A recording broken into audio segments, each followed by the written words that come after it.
which I Hey, did. sorry, I'm just gonna stop you because let's just save this for the interview. Oh, okay. Oh, okay. Cool. It's cool. I thought we were going now. No, no, no, we're not going My now. bad.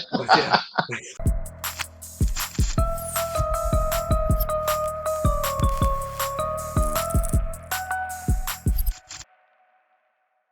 Hey guys, welcome to Inside Comics. Really quick, if you like this kind of content, make sure you hit that subscribe button and tell a friend about it. Today, I'm super psyched. I'm joined by Rich Davis, Cult of Dracula writer. Thanks so much for being on the show, dude. Hey, man. Thanks for having me. I'm super excited to be here. Yeah, absolutely, man. So, um, you're the writer of Cult of Dracula. There's a Kickstarter on right now for Mhm. a deluxe hardcover edition of the book. It's a fantastic book, one of the top horror selling comics of 2021. Uh, Mhm. and I think our journeys kind of mirror each other a little bit. Can you tell me about how you broke into comics? Yeah. So it's been kind of a crazy trip, really. I started, my background was as a playwright and a screenwriter. Thought that was what I was going to do for the rest of my life. I owned a theater for many years and wrote and produced a lot of plays. Cult of Dracula was originally a play performed on stage at the Brown Coat Pub and Theater in Wilmington, North Carolina. It won several awards. It was very well received. And I decided to adapt it into a screenplay. Um, Screenplays are very difficult and very expensive to make. So my wife convinced me to, instead of giving up on it, to adapt it into a comic book script. And so I did that, and I'm very glad that I did, because it's now achieved a ridiculous level of success I could never have imagined, which is pretty cool. But I took it. We were shopping it to different publishers around 2018, 2019, had a lot of very positive feedback. Ended up having my choice of three mid-sized publishers at the time. And then COVID hit and it flipped the world entirely upside down. So I went from having three, four very interested publishers to having publishers like, yeah, we still like the project, but we might not be able to get to it until 2022 or 2023. And even then, it was a maybe because at the time, people weren't even sure if they were going to continue printing comics. I mean, that's how harsh of an impact COVID had on things. So I was all set to go the Kickstarter route with it, and I was going to launch and go self-publish, and maybe I sell a couple of hundred copies. Who knows? I was resigned to that's where it was going to go. And I got a call from a company called Second Sight Publishing. They were a brand new publisher, just getting started, and they had heard about Cult of Dracula through the Cult of Dracula had a huge online underground following already, and those folks are really responsible for getting Cult of Dracula where it is. It was really a grassroots thing. They just loved it and wouldn't let it go. So this company, Second Sight Publishing, heard about the project, and they decided they wanted it to be their very first comic book that they ever published. So thought it was a good deal and signed on with them, and we released issue number one in early summer of 2020. And it sold so many copies that Second Sight could not afford to continue publishing it. They could not fulfill the orders for issue number two. Is no fault on Second Sight. They were just a small publisher. They were getting started. They didn't have the infrastructure set up. They didn't have distribution arranged with Diamond yet. And it was just overwhelming. I mean, none of us were prepared for Cult of Dracula to hit the success that it did. So I shopped the book back around again, and thankfully it ended up on the desk of Jacob Way and Garrett Gunn at Source Point Press. And they loved the book. They loved the following that it had. They loved my passion for it. And I promised them when we started, if you take the book, you're not only getting my book, but you're getting me. And that means that I'm going to pound the pavement, hit on every possible podcast and article, any type of interview. If you want to talk to me, I want to talk to you. And, I will sell the book. And, I've done everything I can to to keep up with that promise. And, we're closing in on somewhere in the neighborhood of 120,000 units sold. So, the success just keeps coming. I don't know how long it's going to continue, but I'm enjoying every second of it that I can.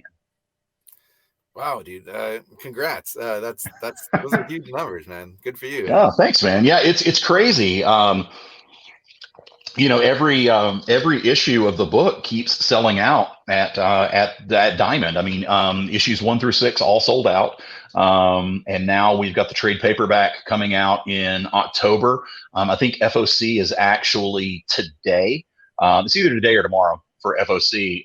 But we're expecting the trade paperback to sell out at the distributor level as well, which is really, really cool.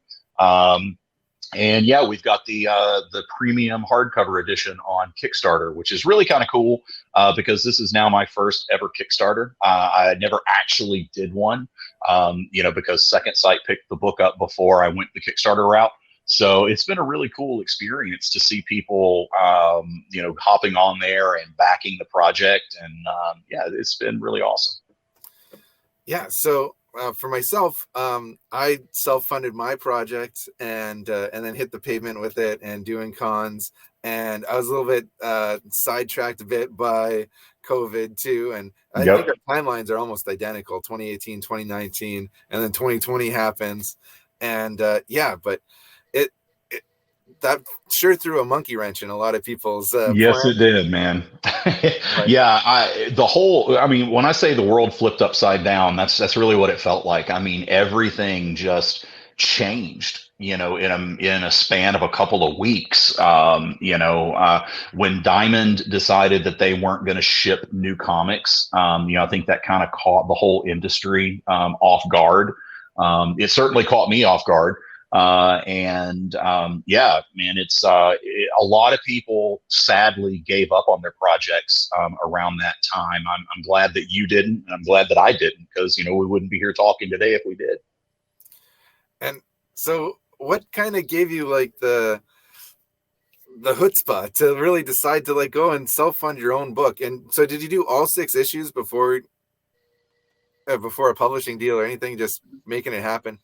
So I'm one of those people who doesn't believe anything is impossible. So when I decided, like when I graduated from college, I had $200 in my bank account, and I decided I was going to found a theater company. So I took that $200 and I started a theater company.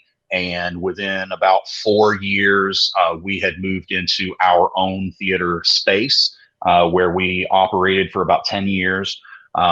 So then one day I decided I was going to open up a comic book store, and I did that. And now I decided I was going to write a comic book, and I did that. So, I mean, there's got to be this kind of, if unless you're, Jonathan Hickman or Kelly Sue DeConnick or one of these, really amazing names that are racking up all the money over on Substack, you've kind of got to have a little bit of delusional confidence in yourself to be able to do this, and a little bit of a gambler spirit as well. Producing and self-funding a comic book it's not cheap. It cost me close to 10 grand to do the first issue of Cult of Dracula. So it was scary. Luckily I had a good support network and people who wouldn't allow me to stop and think about it for too long. Because if I thought about it and gave it any serious thought, I probably would have said, "Whoa, no, we can't do this. This is too expensive." Answering your follow-up question, I did not have all 6 issues complete by the time I started shopping it. Probably some of the people I was shopping it to might be surprised to realize when I was shopping it to them, I barely had the script for issue 1 complete. And I was walking in and, arranging, coffee meetings and lunch meetings and phone calls with publishers and things, and I was like, I knew I was going to finish it, but I didn't have it finished yet. So, I kind of had to have that confidence pushing me forward again. But once we finally started getting serious talks with publishers, we were able to pull the first issue together, pretty quickly. And then from there, I started writing the scripts. I had the outline finished for all 18 issues of the book. When I started shopping at the publishers, I told them this can either be one volume of 6 issues, or it can be 3 volumes totaling 18 issues. It can't be 2, it can't be 4. It has to be either 1 or 3 to be able to get this complete story out. So I had the outline for Cult of Dracula, Rise of Dracula, and Reign of Dracula, volumes 1, 2, and 3. Had those all finished and ready to go. I just had to, write the actual scripts and get them over to the artists to turn them into these gorgeous floppy books that we pick up every month at our local comic book store. Yeah, I'm kind of blown away by like the similarities too, because like Cult of Dracula, Cover of Darkness, COD. Yep. Yeah, I know, right? We've got our series plotted out for 3 miniseries as well. Mm-hmm. So 18 issues. We have the whole thing arced out. It's crazy. That's crazy, man. And then we're both at Source Point Press now too. Yeah, it's a great place to be, man. Yeah, these guys are fantastic. I get such a great vibe off of so many of the people I meet there and stuff. And for myself too, I was inspired by the Kevin Smith story. Where he, just kind of maxed out his credit cards and funded his first movie, and kind of did it homegrown with friends and family and things like that too. And I think when you decide to be a comic book creator, you're deciding to become an entrepreneur, and so it's especially as a writer, it's on you to recoup your investment and pound the pavement like you've been doing with all these podcasts and YouTube interviews. And I'm wondering if you can tell me a little bit about what is in the hardcover deluxe edition that you get on the Kickstarter. What are some of the like little bonuses that you get with this? Yeah, so I'm really excited about the Kickstarter, which is kind of a 180 from where I was when Jacob first pitched the idea to me. I was actually really hesitant in the beginning to do a Kickstarter because I was thinking to myself, we've already asked people to buy the floppy issues. We're asking them to buy the trade paperback edition. We're going to ask them to watch the television show that's under development. And so I couldn't justify in my mind why people would want to support a Kickstarter for something that's already out in comic book stores and is already more successful than I have any right to expect. I felt kind of greedy. So I told Jacob that if for me to get behind this, I would really like it to be something special.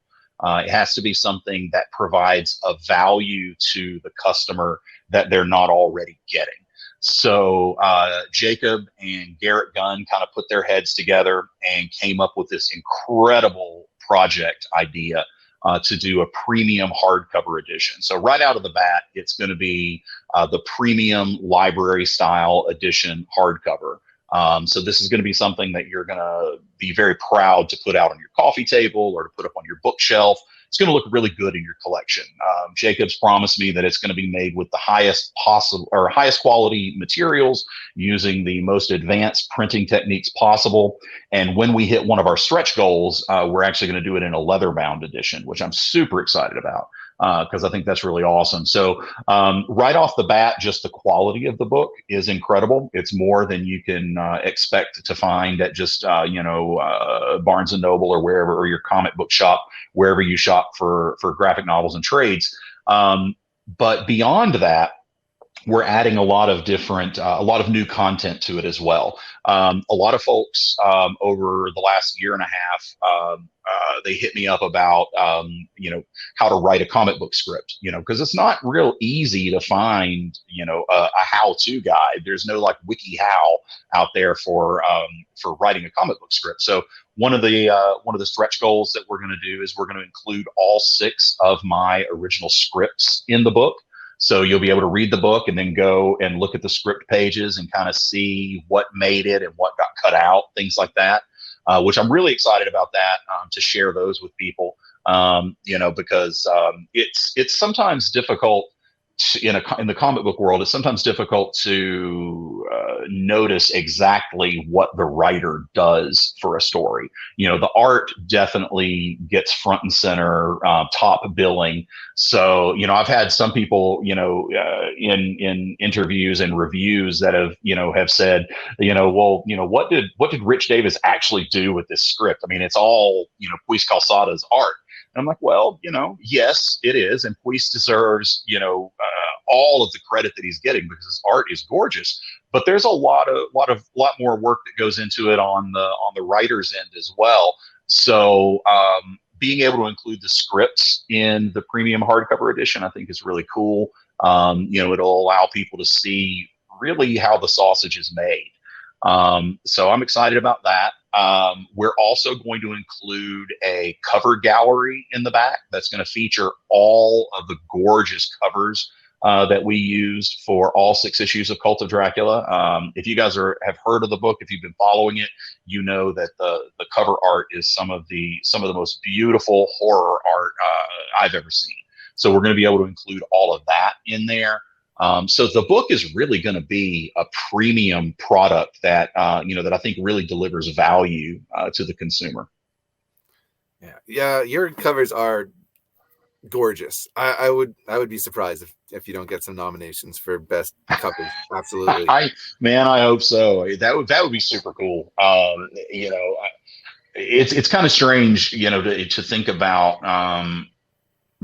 Getting recognition for the book, like, people in the industry and people who do awards and things like that, taking notice of, of something that I've created. It still doesn't seem quite real to me, because I still feel like I'm that, same dorky kid, going to conventions and, standing in line for 3 hours to get Stan Lee's autograph, and I don't really feel like sometimes I belong on this side of the table.